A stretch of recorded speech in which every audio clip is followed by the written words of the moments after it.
அங்கே போய் மொபைல் எடுக்கிறேன்.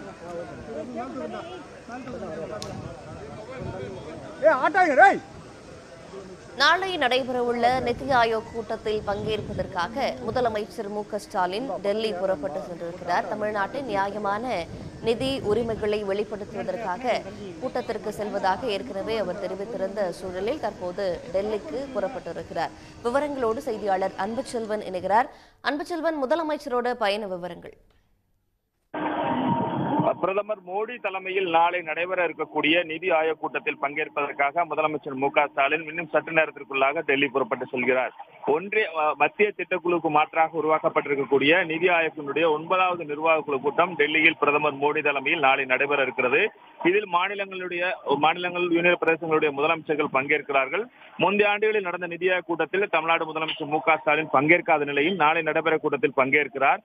குறிப்பாக நிதி ஆயோக் குறித்து தனது சமூக வலைப்பக்கத்தில் தெரிவிக்கும் போல தமிழகத்திற்கு நியாயமான நிதி உரிமையை நிலைநாட்டுவதற்காக நிதி ஆயோக் கூட்டத்தில் வெளிப்படுத்தும் விதமாக 24ஆம் தேதி டெல்லி செல்கிறேன்.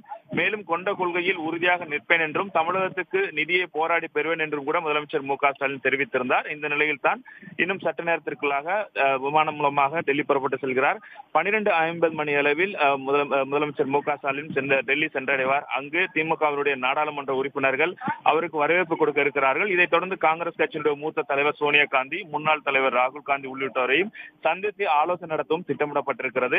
குறிப்பாக தமிழகத்திற்கான நிதி தொடர்பான சில மத்திய ஒன்றிய அமைச்சர்களையும் சந்திக்க வாய்ப்பு இருப்பதாக கூறப்படுகிற நிலையில் தான் நாளை காலை 9 மணிக்கு டெல்லி பாரத் மண்டபத்தில் நடைபெறக்கூடிய நிதி ஆயோக் கூட்டத்தில் முதலமைச்சர் மு.க.ஸ்டாலின் பங்கேற்கிறார்.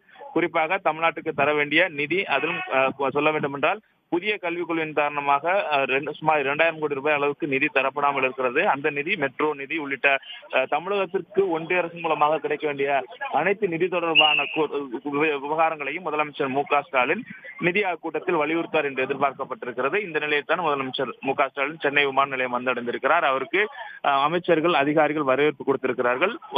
9:50 மணி அளவில் சென்னையிலிருந்து அவர் புறப்பட்டு செல்கிறார். இன்னும் சட்ட நேரத்திற்குள்ளாக புறப்பட்டு செல்லக்கூடிய வகையில் திட்டமிடப்பட்டிருக்கிறது. மேலும் இதற்கு முன்பாக நடைபெற்ற கூட்டத்தில் எல்லாம் பங்கேற்காமல் தற்போது பங்கேற்கக்கூடிய நிலையில் தமிழகத்திற்கு தேவையான நிதியை பெறும் விதமாக தங்களுடைய விஷயங்கள் அனைத்தையும் முதலமைச்சர் மு.க.ஸ்டாலின் டெல்லி நடைபெறக்கூடிய நிதி ஆயோக் கூட்டத்தில் முன்வைப்பார் என்று எதிர்பார்க்கப்படுகிறது. நிதி ஆயோக் கூட்டத்திற்காக டெல்லி புறப்பட்டார் முதலமைச்சர் ஸ்டாலின். விவரங்களுக்கு நன்றி அன்புச்செல்வன்.